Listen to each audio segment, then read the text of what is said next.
Asibonge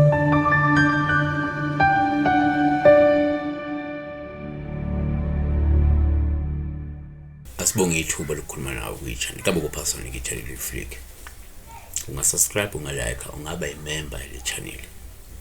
Unganikela futhi uma ukuthi unako ukubuye ube naso isandla sokupha nalo uthando lokupha. Inamba yamisense kuphela ukungifonela. So ngo-9 ekuseni ka-5 ntambama. Ngemva kwa-5 ngasangifonela ntambama. Before 9 ekuseni ungangifoneli futhi. So ngisalele, so ngibhizinisi izinto.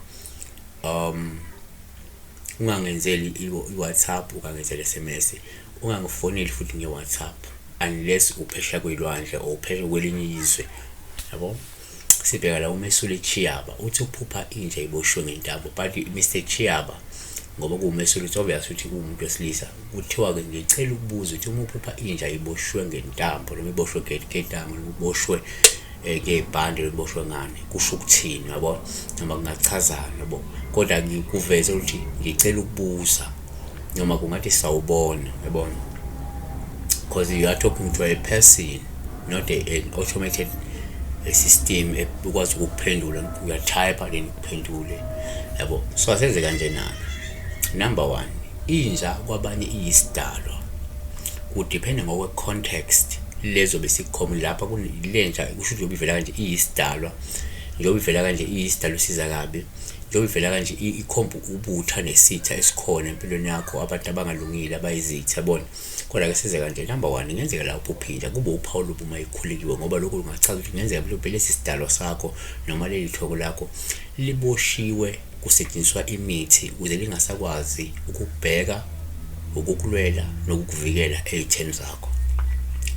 Singathi thina 2, uma kungenzeka futhi uthola ukuthi uphupha inja, kungaba uphawu luphi futhi umikhulekiwe. Esingathi thina kafushane lento ingakhomba ukuthi leli thongo noma lesi sidalwa sathetshulwa, sase siyovalelwa noma sase siyaboshwa. So kudingeka wena usukume usikhulule noma ke ulikhulule lithongo ukuze lizokwazi libe likubheke, libe liqaphe, libe likulwele, libe likuvikele, yabo. Number 2, 3 empeleni futhi. Kodwa ke singabe sibheka nje ukuthi uma uphupha inja kungabe kube uphawu oluhleke kwesinye isikhathi uma ikhulekiwe, ngoba selingabe lichaza ukuthi ke izitha zakho angeke zibe namandla okukuhlasela, futhi angeke kwabalula ukuthi zifinyelele kuwe uma kade lenja ikhombisa ukuba nobungozi kuwe ngesikhathi ivalelwe noma ikhulekiwe ngekethango noma ivalelwe noma iboshiwe ngelokhuza ngentambo, yabo.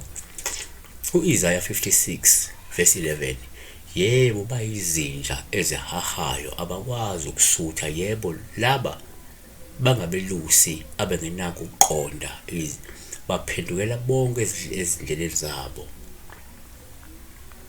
kube yilowo nalowo enzuzweni yakhe bonke kanye kanye. Kanti-ke amaHubo 22 verse 16, ngokuba izinja ziyangibunganyela umbonda wababi, ungizungezile izandla zami-ke nezinyawo zami bazibhobozile.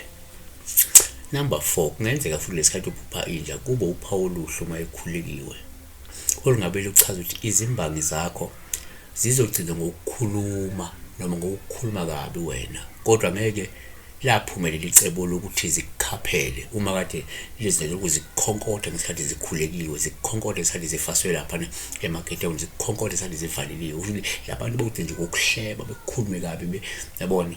Kodwa ngeke icebo labo liphumelele lokuthi bekukhaphele wena. Siyabonga kakhulu besibheka la inja. Kodwa ke u-Exodus 11 verse 7 uthi, kepha kubo bonke abantu bakwa-Israyeli akuyikuba khona nja eyakugwavumela umuntu nenkomo, kuze nazi ukuthi uJehova uyahlukanisa iGibhithe no-Israyeli. Siyabonga-ke, uNkulunkulu akakulonda kubusise. Inamba yami senze kuphela ukungifonela, ungangi-WhatsApp, ungithumelele SMS. Mangifonela futhi before 9, fona ngo-9 kuya ntambama ku-5. After 5 isidingo sokuthi ufonela sikho, ngoba angiwathatha amaphupho njengento emergency indlela ukuthi ungaze ufone ngo-10 ebusuku. Abantu bayafona ngabo 10 ebusuku, okuyinto embi. Siyabonga. siweni phansi lengaduyo kuleka kuyo Jesu siweni phansi